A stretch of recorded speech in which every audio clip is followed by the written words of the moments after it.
don't care about kids. The narcissists don't care about the kids that you have. The narcissists don't care about the kids they've had with you. The narcissists as a whole just don't care about kids. I think a lot of times you see people where they look at narcissists and they look at it as a whole and they're like, well, they should care about the kids because I care about the kids. And you're already inferring that like their worldview is the same as yours, and it's not. How a narcissist treats you is ultimately how they're going to treat the kids eventually. They'll get to the place where they'll gaslight, they'll manipulate, they'll devalue, and they'll discard every single time. Because it's no different than another person. The narcissist doesn't view them as any more special or any different than anyone else out there. They're just another person that the narcissist can use for themselves. Now, when we talk about kids, I think a big part about it needs to be identified that narcissists a lot of times will use kids for their own image, to how they're actually portraying and putting up the mask and how they look to everybody else.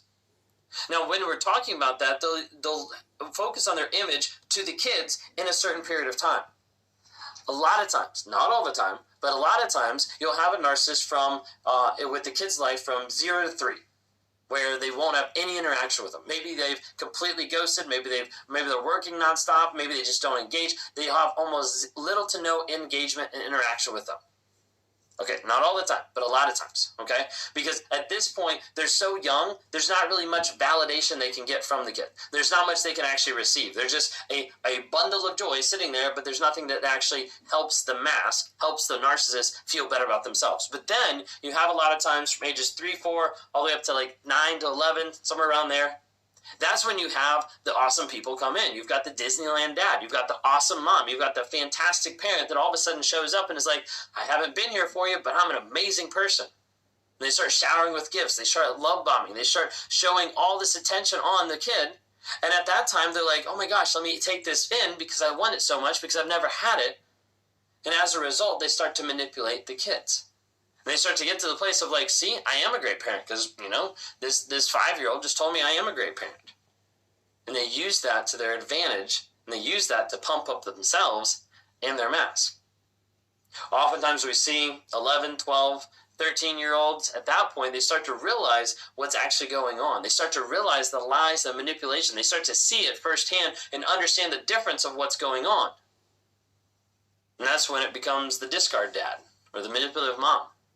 Like people that are actually, okay, I don't really want to hang around the kids because they're calling me out. I don't really want to hang around the kids because they're not actually helping me do the things that I want to do. They're not actually helping improve my mask or my image to the people around me. They're not filling or validating me because of what they're doing or what they're saying.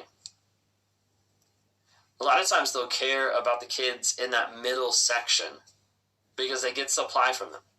Because they get attention from them and they think, wow, this is great because they think I'm amazing. Nobody else thinks I'm amazing. My wife doesn't think I'm amazing. My husband doesn't think I'm amazing. You know, everybody around me doesn't think I'm amazing, but the kids think I'm amazing, therefore I'm amazing.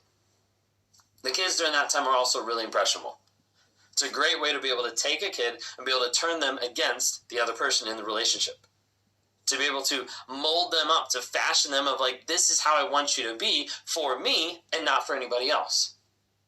A lot of times this is where you develop some codependency, some dependency on the narcissist because the kids are all about keeping that mask. That's what the narcissist wants them to do. The goal with having kids is that they support the mask, that they appear a certain way to their friends and their families.